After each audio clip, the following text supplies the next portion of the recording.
Hello, and welcome to the ACigs webinar series today on 30th of March 2022. My name is Ryan Hackney, and I will be hosting today's webinar. Sorry.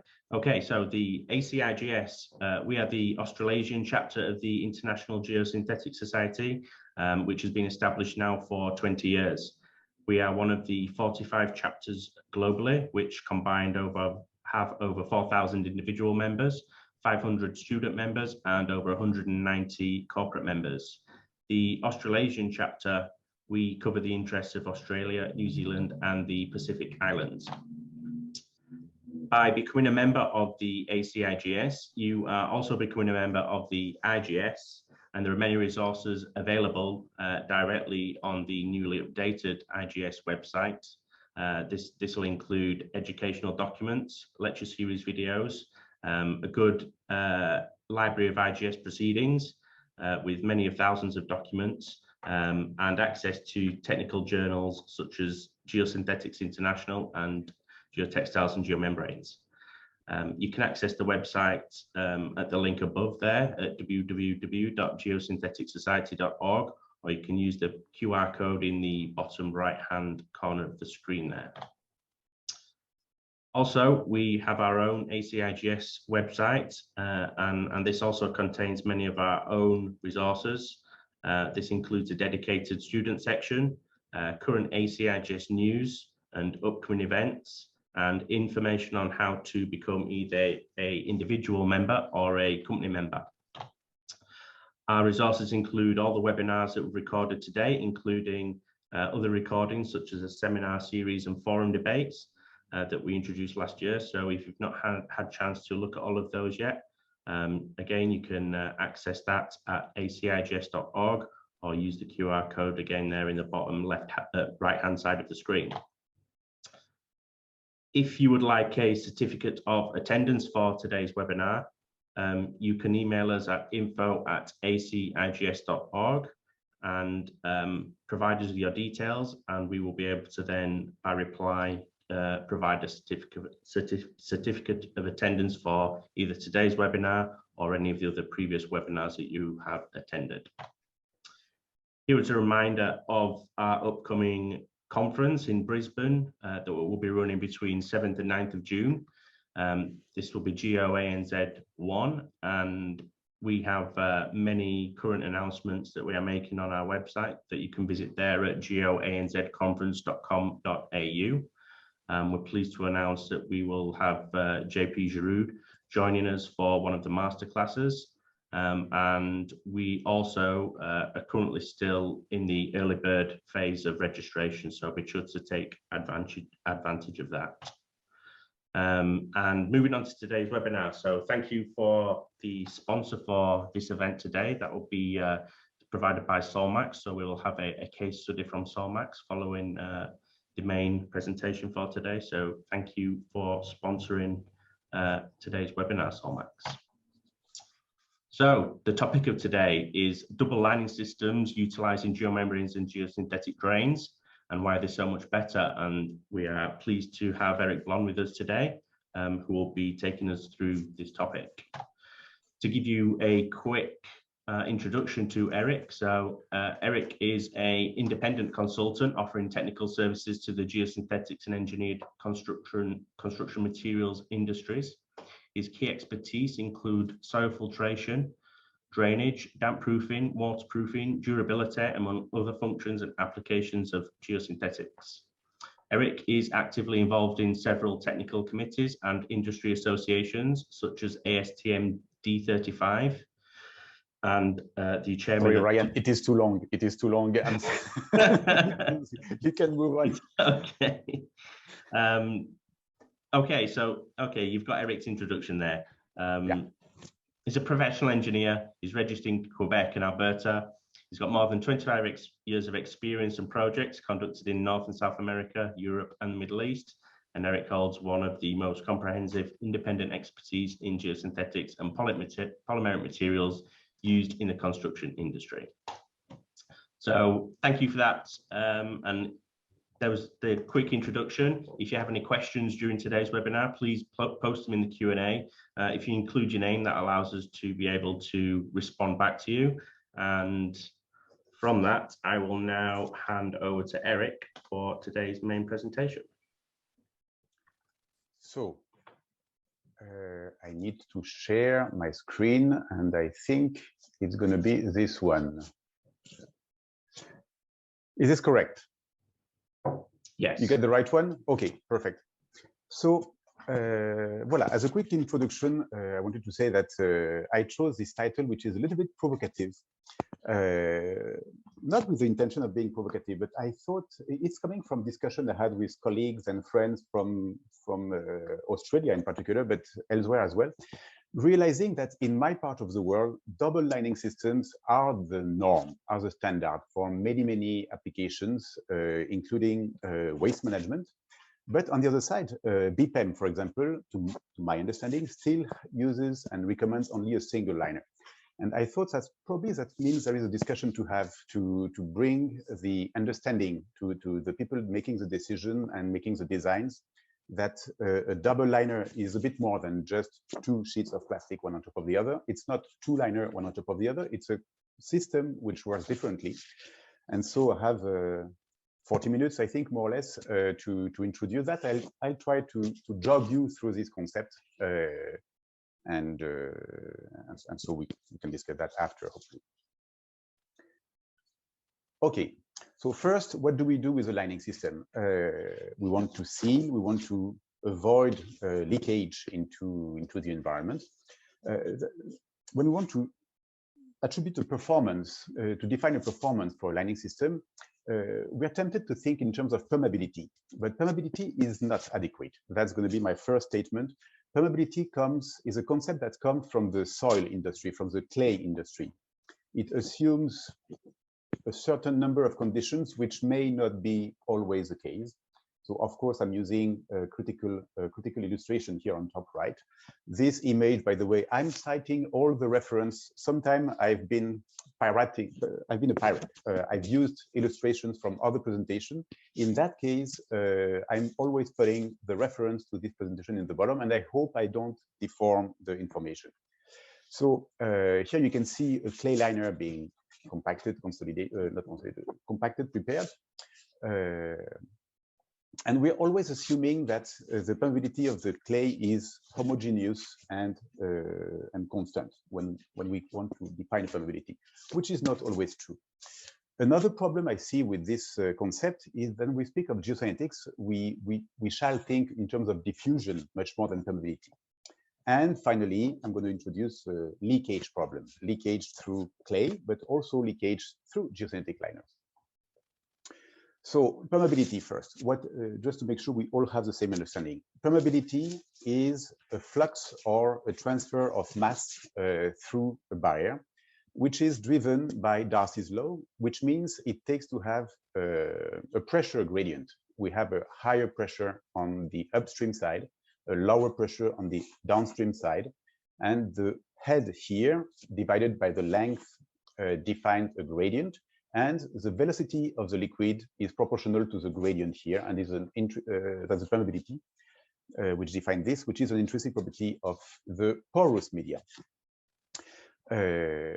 What we need to realize is that when we speak of a polymeric geomembrane or a synthetic membrane in general, the permeability as it is defined by Darcy's law is practically zero. There has been some papers, some attempts to measure a permeability with a given value. There is even an ISO test which measures a permeability based on a pressure gradient. At the end of the day, I won't go through that, but we're essentially measuring the errors in this test, or we're measuring a permeability when it is a porous media.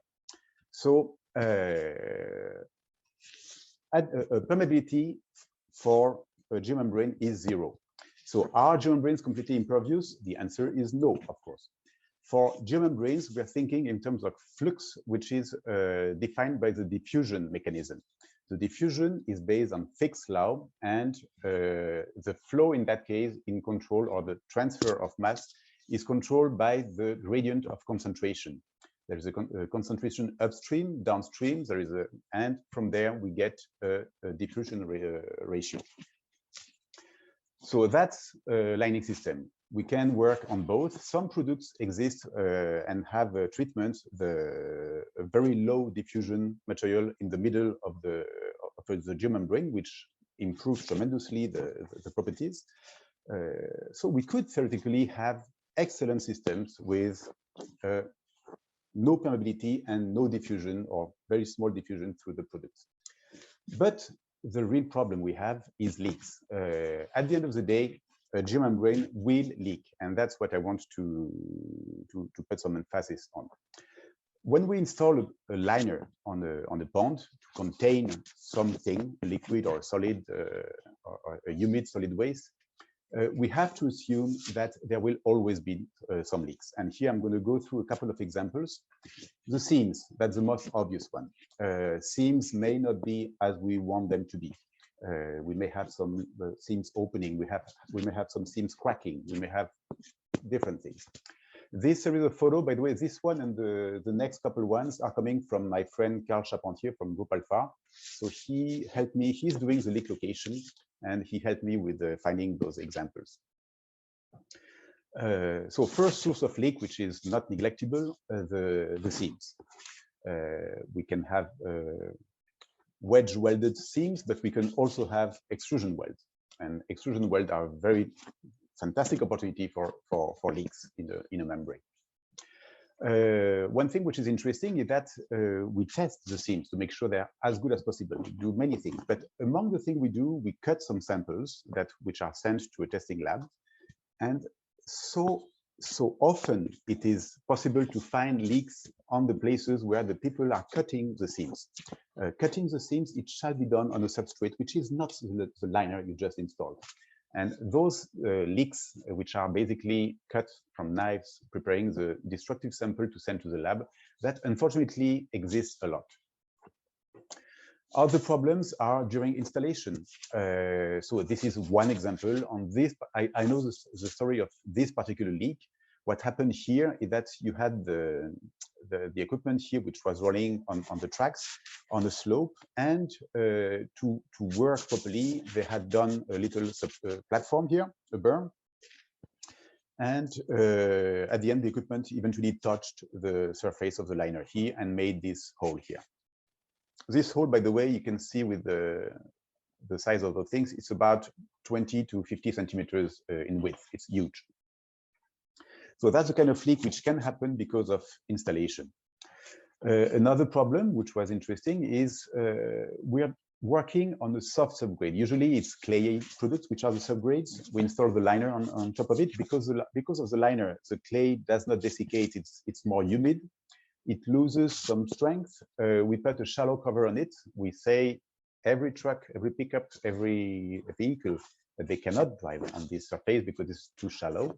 But some people tend to forget that. And here we had there was a truck that drove on top of the lining system, and which made a very long crack, like tens of meters, multiple times 10 meters, which was eventually detected.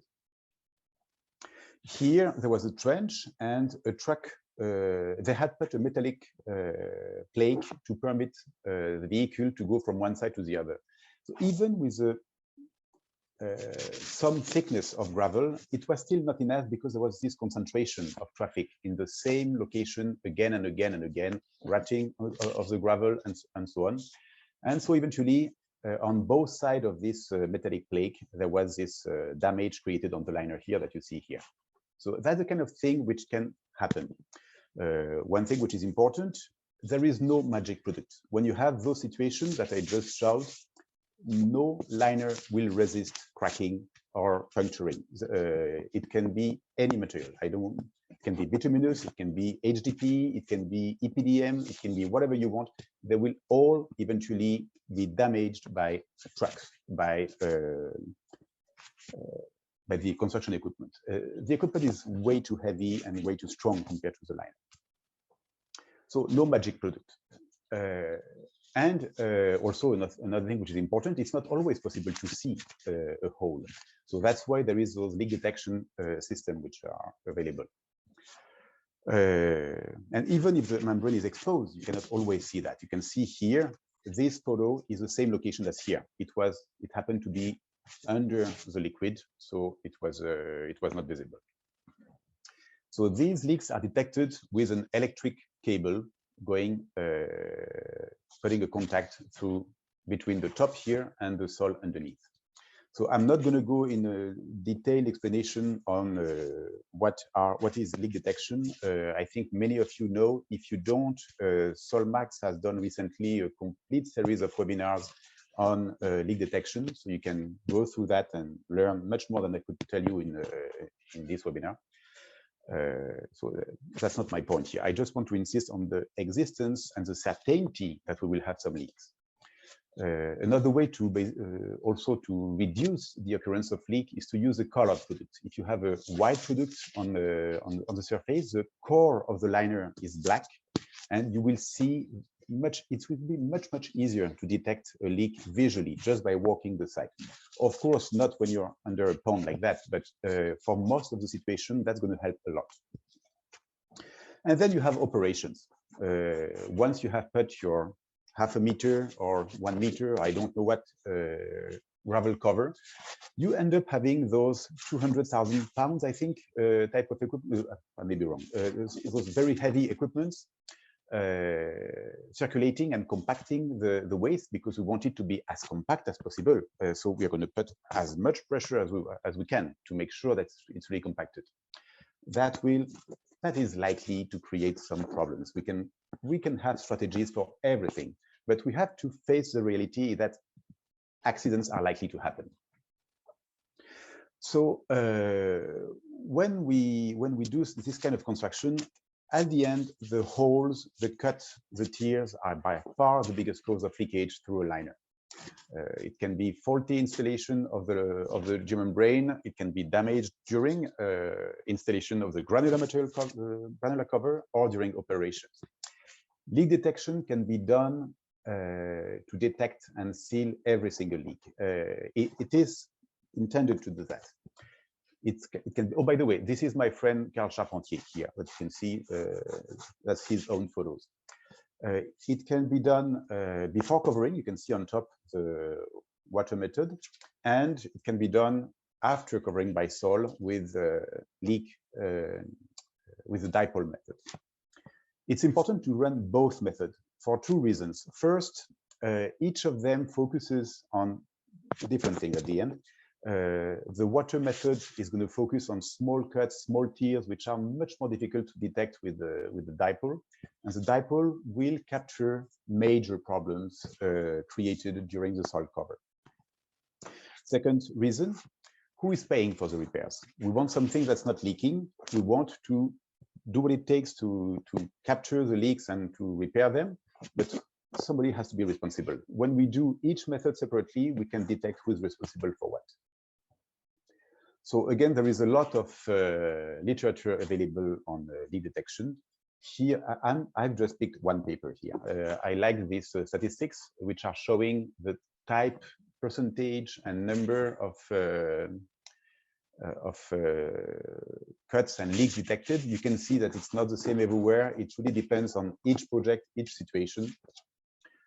So we have to consider that, and that has to be considered in the design. One paper and one group actually that I shall not forget also to name for leak detection is TRI, and Abigail Beck. She's as good as Carl, and she's published a tremendous piece of paper here that you have to read this document if you're interested by leak detection. It provides statistics, it provides guidance on how to perform the things. So it's really good. So here, again, statistics about the type of leakage you get from leaks in different sites. This figure is coming from this paper. I won't go further there. So at the end, again, the vast majority of contaminants which are going to cross a line system are coming from cuts and tears. So I've started this discussion by introducing you permeation or diffusion, but at the end, all this is truly academic until the membrane is 100% leak-free. Any single hole in the membrane will basically cut out its performance. leak-free is not a valid hypothesis. And if we're thinking in terms of engineering, managing leak is a better approach to sealing. And you see me coming. First step, composite lining. Composite liners, this has become the standard everywhere. I think nobody is doing anything different since the 70s. A composite liner is basically applying a low permeability subgrade on top of a geomembrane, or to select a site which has a low permeability clay and to put the geomembrane on top of it. In Quebec, next to where I live, there is the permeability has a native permeability in the range of 10-9. We don't put GCL, it's not necessary. But when we're on the sandy, silty kind of soil, GCL will definitely do the job to get a composite liner. In that case, when we have a composite liner, the flow through the system is going to be controlled by the head of liquid. Remember, it's still the permeability which is controlling. We're through a hole, so it's not diffusion anymore. It's really infiltration through a hole. So the permeability of the subgrade is going to control the flow. The number and size of holes, obviously. And yeah, the head of liquid, because it's related to the velocity is a multiplication between the permeability and the head of liquid at the end, the gradient. So we can minimize the number of size of holes with leak detection, and we control the permeability of the subgrade with a composite liner. The head of liquid is a design feature. Now, if we add a secondary liner, what do we do exactly? We are working on the head of liquid which is applied on the functional liner, which is the secondary line. The primary liner is becoming the primary barrier to the liquid. And in case this one has a leak, whatever liquid flows in the drainage material, which is between the two liners, will have a thickness of liquid, which is going to be very small, which is going to be by design approximately the thickness of the drainage product here. So voila, by installing a secondary liner, we are reducing the head of liquid on which is going to be driving the flow through the system. So how do we control the head of liquid of the secondary liner? That's the other part which is important. By controlling the number of size of holes in the primary liner and by controlling the liquid thickness in the secondary drainage layer. And we'll get to there.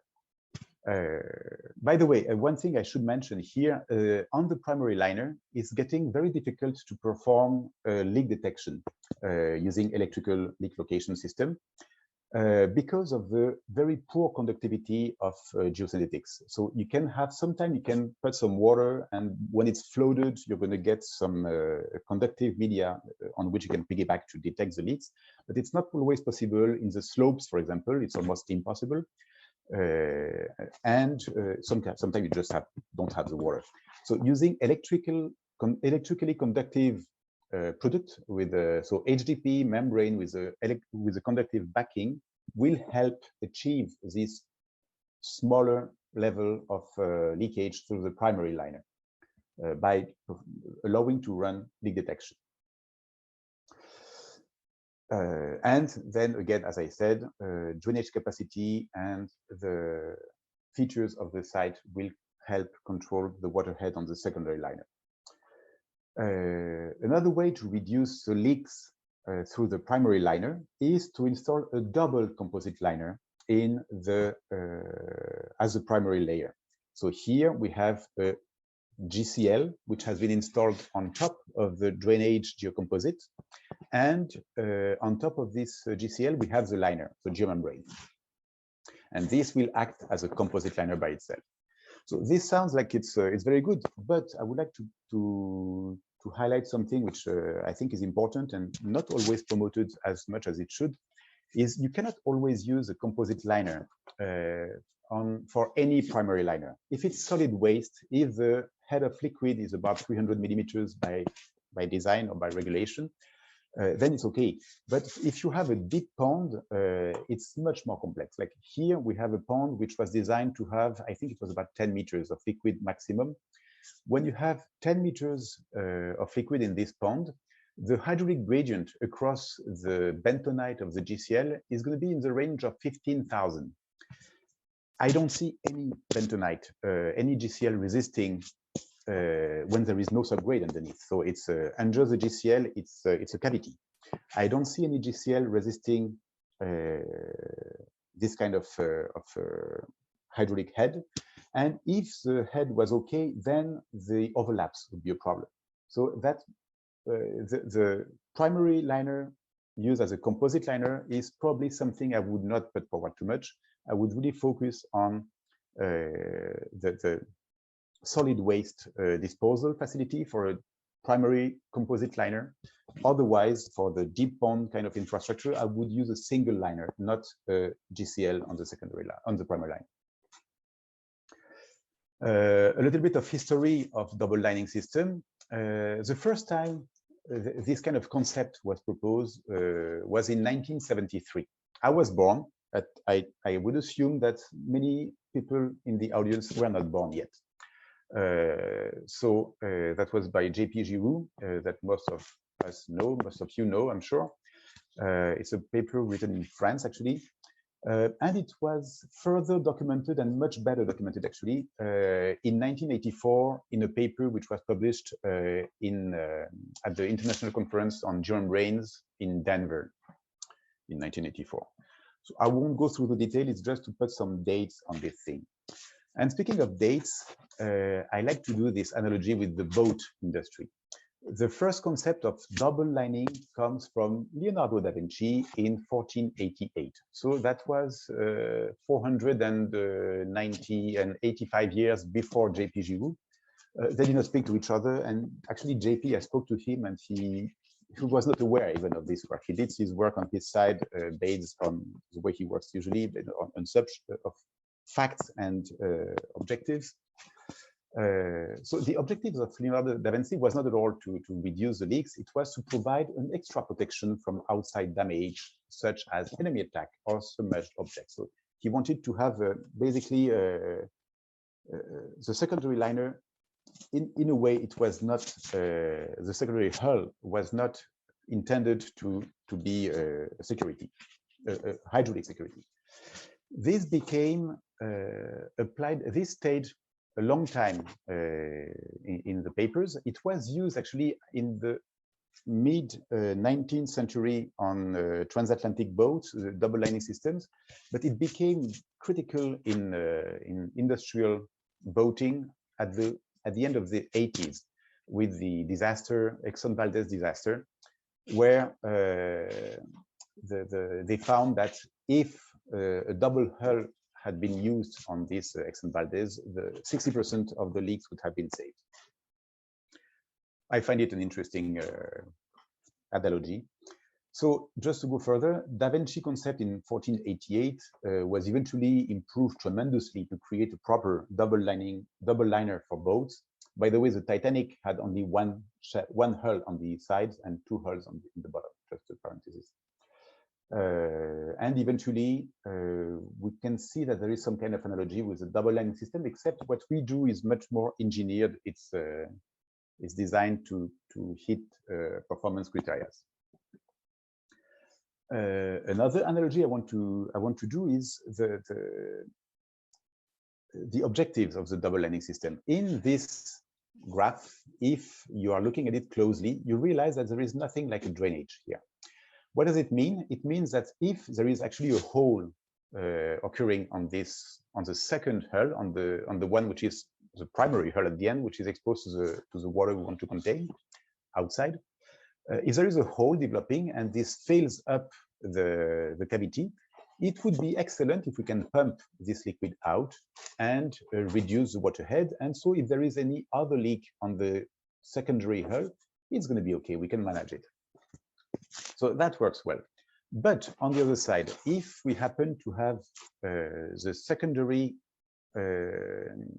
hull, the cavity here filling up with water, and for some reason there is something happening outside, we're going to develop a head here, a water pressure. And this water pressure could eventually break the system. So that's not good. That's not a system which is working. The way Da Vinci designed it, it was only designed as a protection. And if it doesn't have a leak somewhere here, the system will collapse. It would not work. So this system is not working. We can transfer this observation to geosynthetic lining systems. If we have a double lining system and we don't have a drainage system which is working normally at the bottom of the slope, we can have some liquid filling up between the two liners. This liquid will create a water head between the two liners, and that will generate instability along the slope. Not good at all. What does affect, to summarize these things, what can affect the performance of double composite lining system?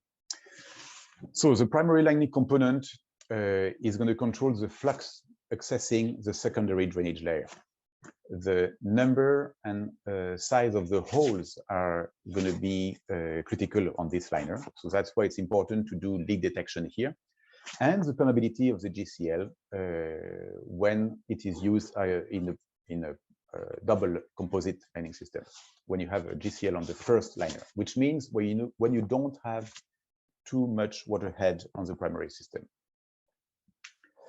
Then the other factor which is critical is the drainage capacity, the transmissivity or the hydraulic flow of the drainage layer here, the secondary drainage layer, and obviously the slope and the length of the system, because we can always work with the length. If we put pipes, collectors, that's going to release a lot of problems. So we can increase the density of collectors, for example, etc., and or increase the slope as well.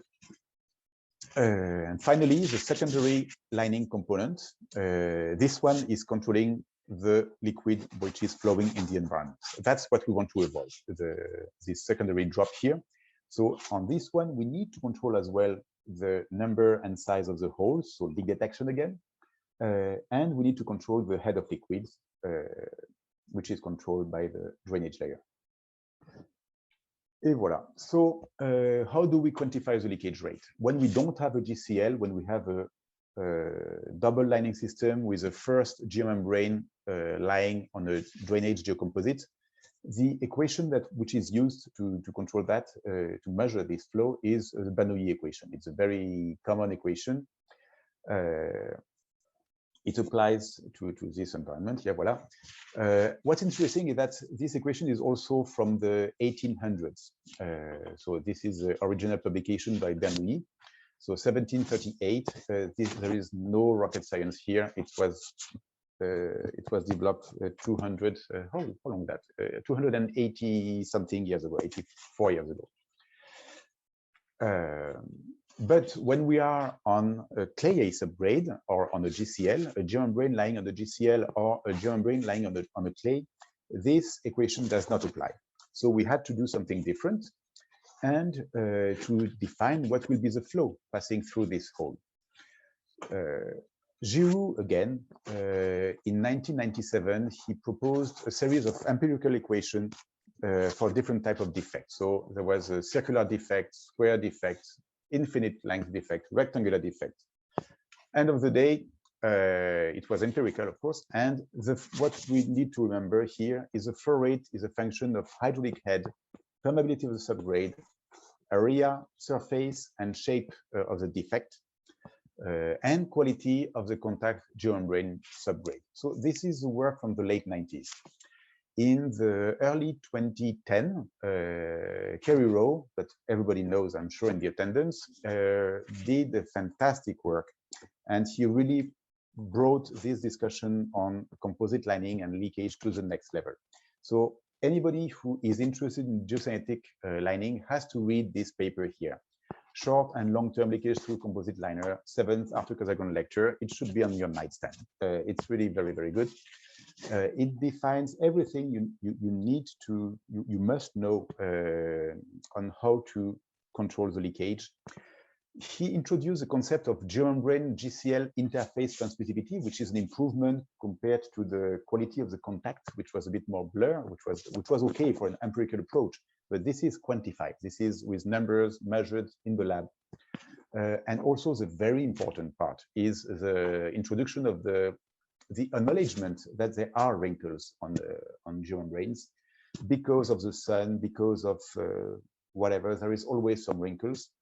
And again, that's all the geomembrane. It's not only one, it's all of them. And because of these wrinkles, the contact between the GCL and between the geomembrane and the subgrade may not be what we think it is. And that will generate a situation here in this wrinkle where you have a hole, which is, on that hole, the flow is controlled by Bernoulli's equation. It's no longer a composite lining system. And then you have an infiltration surface, which is even larger than the dimension of the wrinkle. He did measure with Melissa Chappell, I think it was her PhD. They did measure the connected length of wrinkles. You can see that each wrinkle is connecting one into the other, and that creates a much more complex structure to analyze. So all this assessment was made by Queen's University, by Kerry Rowe, fantastic work. That's where we really understand what's going on with liners. It's not an, hello? Oh, Siamak, I think you should cut your microphone. Sorry. I think with this work, we really understand what's going on in a lining system. And despite it is not the scope of the work of Kerry, I want to recuperate it to justify again the need for a double lining system in those circumstances. What Kerry has demonstrated is that you do have some leakage which are higher than what you think because of this wrinkling mechanism. And because of that, it is crucial to maximize, to have redundancy and to have the control of the head of liquid on top of the efficient liner, the secondary liner, which controls the flow into the environment. Again, considering that a single liner will be waterproof and it's magic, well, it's a fairy tale. We have to acknowledge there will be leaks and there will be more than what we think. So now we have to design the secondary drainage layer. That's the one which is controlling the head on the secondary liner. Therefore, it is the one which is controlling the flow into the environment.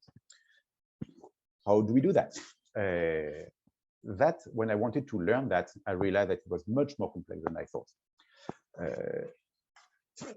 So first, secondary drainage layers are typically geosynthetic drainage layers. Not because geosynthetics are better. They are sometimes better, but if you use a coarse gravel on 50 centimeters, the gravel is better. What is the most important for using a geosynthetic drainage layer as a secondary drainage layer? It's very simple. We're not going to put more holes in the secondary drainage layer because we're putting gravel on it. We have installed a liner. It is controlled. We've made electrical leak location. We made sure that there is no hole on this liner. Let's avoid dumping gravel. We're going to put a geosynthetic layer, and this is going to protect actually the secondary drainage layer for the installation of the next layer. It's just better. It costs less. Geosynthetics are almost always cheaper than gravel, any circumstance considered. It's a consistent performance. It's no hassle finding the product. It's something which is sold almost on shelves. It's something you order from the manufacturer. So it's much better for every aspect.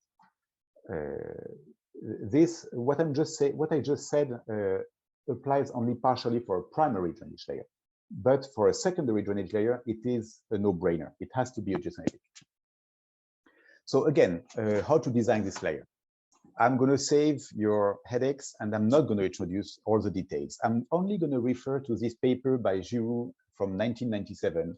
He analyzed everything in every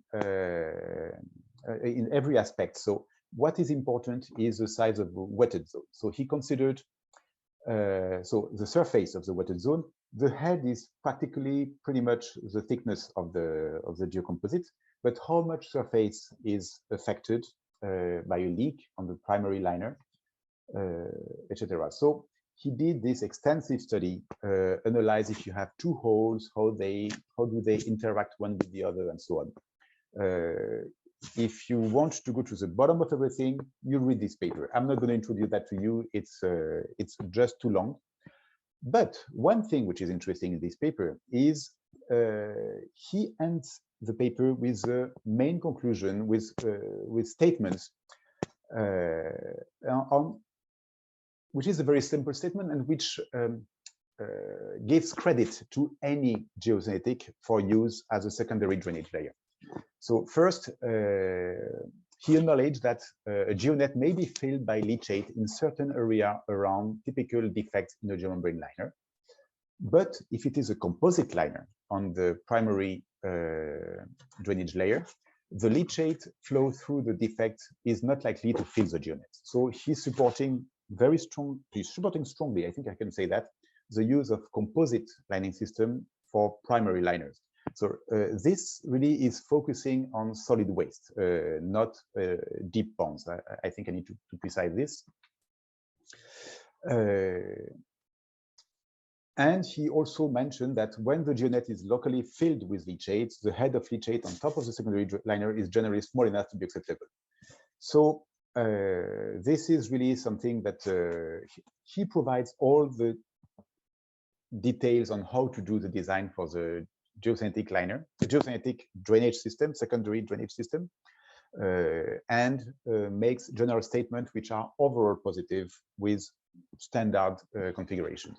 If you have a huge surface like 500,000 square meters to cover, and you want to have a single trench in the middle to drain everything, you'd better go through that in detail. But if you have like standard size cells, like 50 meters, smaller size, then it becomes appropriate to use this blanket statement. I will call it a blanket statement, and consider that the geocomposite or geonet will work and will deliver the drainage function for the secondary drainage layer. This should probably have been on the previous slide. Here, this photo is coming from a GSI white paper from the Geosynthetic Institute. And again, I'm sure most of us know that, but Geosynthetic Institute is a fantastic resource for free, universally accessible papers and white papers recommendations. And one of them is about this, not secondary liners, but existence of whales. This is called whales. So without pumping, I said that before, without pumping in between the two liners, we may have problems arising here. Okay. So what is the path to best performance? How do we make sure that we're going to have the best possible lining system, that we are indeed protecting the environment? First, we detect and we repair leaks as we can see them, and as we do what it takes to just detect and patch the leaks which are found. For sometimes it takes to use colored surface. It's always easier when you have a white surface on top. It's always easier to just see the problems. They are visible. We have a black material underneath. We have a white surface. If there is any hole on that thing, we're going to see it. It's obvious. Unless it's covered by liquids, by dirt or something else. In that case, it's more complex. Using a conductive layer is especially important for the primary liner of double liners. Sometimes it's also interesting for use when you have a low conductivity soil underneath. But for a primary liner of a double liner, using a conductive liner is probably necessary. Second thing, and this is already in the practice pretty much everywhere, use composite liner. Never use a standalone liner. We know the liner is likely to leak, so use a composite liner or use the only regions where you have a low permeability clay. Third statement, use a double liner whenever it's, well, I would use a double liner everywhere myself. I'm not paying. So the double liner is the most effective solution for any deep pond. Installing a deep pond and assuming that, like a brine pond and those things, assuming that the brine pond will not leak, it's again, it's a fairy tale. It's somewhere between naive and a fairy tale, in my opinion.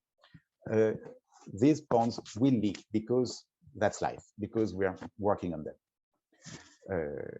And finally, double composite liner. That's a solution which is going to be very interesting for, that's going to be the best solution for the low head of liquid type of storage. So that's really what I wanted to introduce. I think I'm not too late. I think it's okay. That will end my presentation, and I'm happy that Siamak did not have to ask me to be quicker. Thank you, Eric. I think what we'll do before we get to questions, we'll have a quick case study from Solmax, from John Howe. Good. So if we move on to the case study next, and then we'll take questions at the end. Great. So I will share my screen. Is this the correct one that you see? Is it coming up? Yes. All right. Thank you. So thanks, Ryan. Thanks, Eric. Yeah, I just wanted to share a quick case study on a landfill in Australia. So this is a Pilbara Regional Waste Facilities, or in short, we call it Onslow Landfills. And it is a double line system according to the Western Australia EPA guideline, class 4 landfills for a secure landfill design. So this is also the only class 4 landfills in the Northwest Australia, and it accepts both class 3 and 4 waste, including waste from mining industry and any oil and gas industries. So the landfill itself is strategically located to support establishments of Ashburton North Strategic Industrial Area and some significant mining projects nearby. So this project has been constructed since it started in mid-2019 and completion in the first quarter of 2021.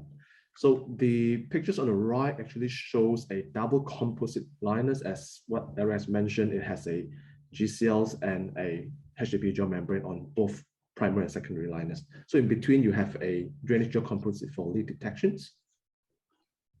So from Solmax, we have actually supplied 2 types of materials.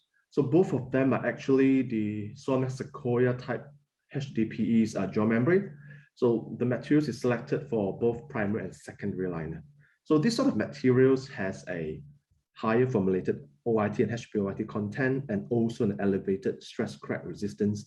So it actually conforms to what it is inside the Victoria BPM standards. And I think it has been used throughout Australia more and more frequently.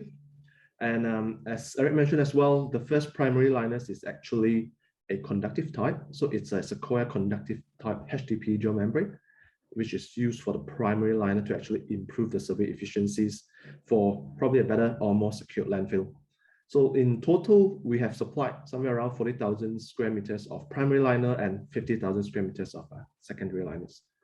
So besides that, in terms of the welding as well, we have some modifications to the welding. So the site uses what we call an iso wedge welding systems to actually achieve a better or homogeneous seam isolations, mainly probably for a dipole testings, because if we do not isolate the welding, you might get some false positive. So the left pictures and right pictures actually shows the seam flaps without and with isolations. So this special welding wedge actually has fins to squeeze out the conductive layer to form what we call a seam flap isolations to actually achieve or conforms to any dipole testings. And for the projects, what we are using is actually what we call a lead location conductive membrane. It is actually a membrane with a core extruded conductive layer at the bottom. So we actually tweak some carbon black contents at the lower skin to actually make it more conductive. So it is usable for any dipole testing, any spark testing, especially with a bare membrane survey. So the advantage of having a conductive layer or a conductive skins for the geomembrane is what I think is the intimacy. which is a co-extruded layer within the geomembrane itself. So this actually ensures what we call an intimate contact of the conductive layers with the membrane. So if you have any, for example, any wrinkles, any waves on the membrane, so there are no separations in between the conductive layers or the conductive mediums and the geomembrane, which we know normally geomembrane are more or less quite insulated. So we do not depend on any substrates or any other conductive medium as a conductor when we test out any surveys in terms of, for example, spark testing or any dipole testings. So the benefits of having a conductive is that if you have any voids or any wrinkles in the membranes, that might break the conductivities in between the substrate and the membrane. But with a conductive geomembrane finish, where it is intimately in contact with the geomembrane, the co-extruded layers, so we are able to detect any holes and wrinkles from the projects, for example. Or like, for example, here in a double lining systems, where you have a insulators, which is either a geonet or a dry aggregates in between the leak detection layers. So we won't be able to convey or conduct any electricities in between the leak detection layers. So in this case, what Eric mentioned as well, the conductive finish actually helps a lot to complete the circuits without the needs of any external conductive medium. For example, here, sometimes people might flood the leak detection layer with water so that it becomes a conductive medium.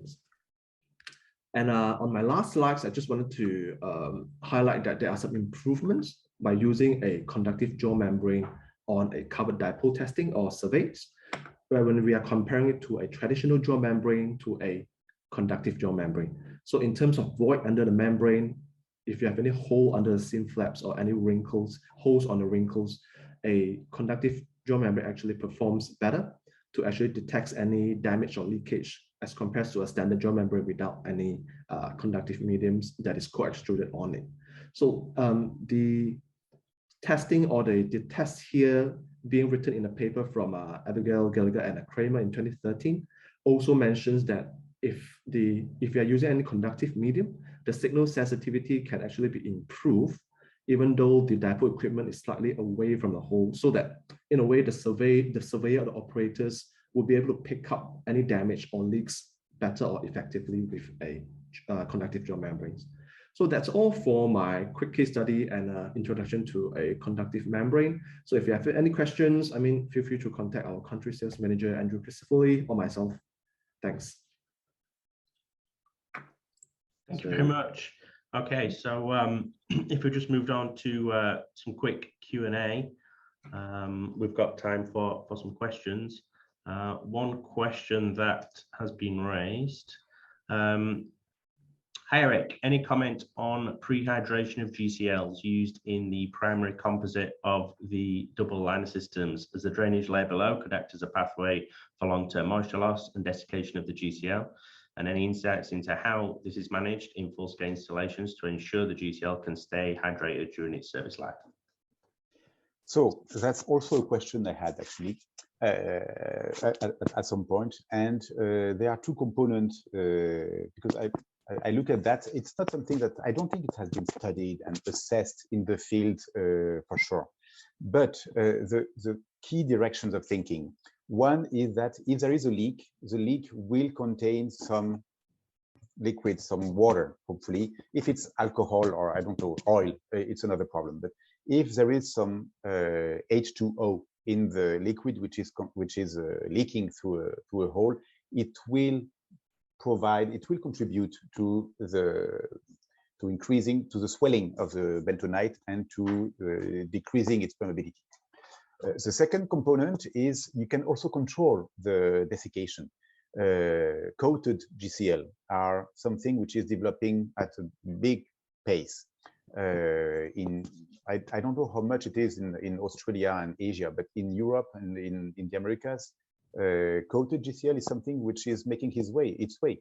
And a coated GCL is designed to reduce desiccation in particular.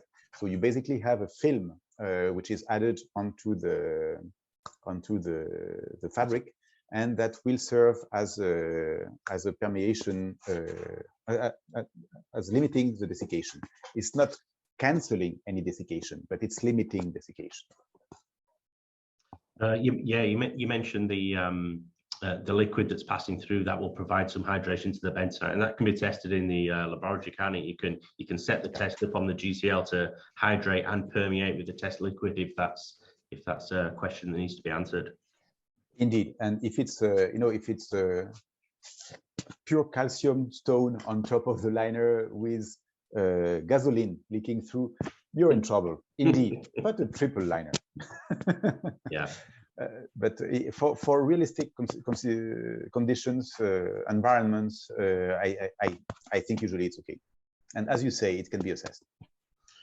Another point that you made earlier on in your presentation was that there are methods for measuring flux or flow through geomembranes. I think, and there's a standard that is used to measure that. I think, would that relate to EN 14150? Because you do see that coming up on some geomembrane type. Yes.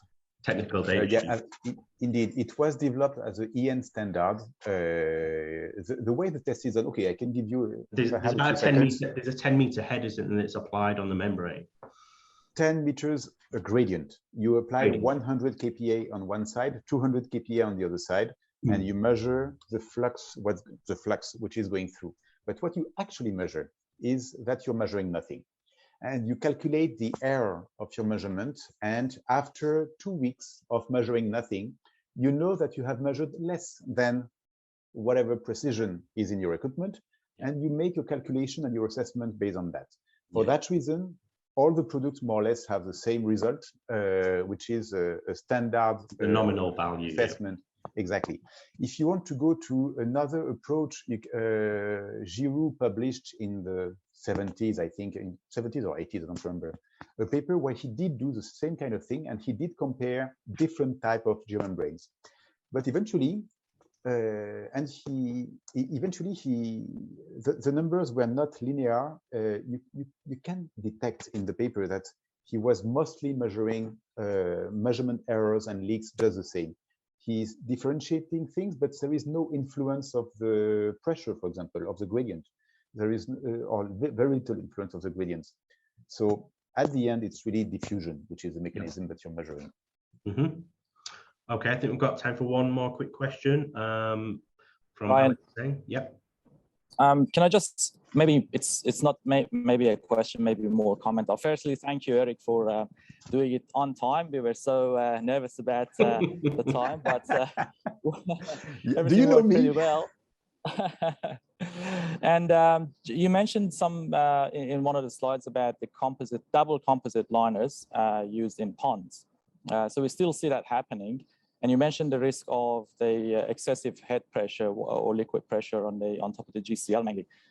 Can you also talk about like some of the consequences, like if that is the design, you know, what type of consequences we should expect in terms of, you know, GCL not functioning and also bentonite eroding into the geonets underneath, and maybe the geonet then not functioning. Exactly, indeed. I did not want to go too far on that route, but because it's not something I recommend. But if you have a too high gradient going through the GCL, you're going to lose the bentonite locally. It's not going to, well, again, depending on how things happen, we can speculate on everything. But if you have a big leak on a hole, it's going to remove the bentonite. And then you're going to have a flux of water under the GCL. If it's not a coated GCL, this flux of water will erode again the GCL. So you can have significant erosion from the GCL around the leak and on the flow path. Bentonite erosion on the GCL, it's well documented by Queen's University. It's not something new. And that will bring the bentonite in downstream in the system, and it's not something you want to have. So for that reason, I'm not a fan of GCLs used on the primary liner of deep ponds. On the secondary liner of deep ponds, yes, but on the primary liner of double liners of deep ponds, no.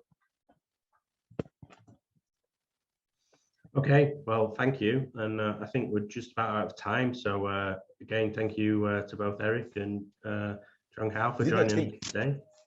You did not think I could make it on time, did you? we had bets. Okay, so our next webinar is going to be with Eli Kula on the 28th of April. This is going to be on the subject of performance testing and integration of results. So the details for that are available on our website. So again, thank you everybody for attending. See you again next time, and enjoy the rest of your day. Thank you guys. Right, thank you. Thank you.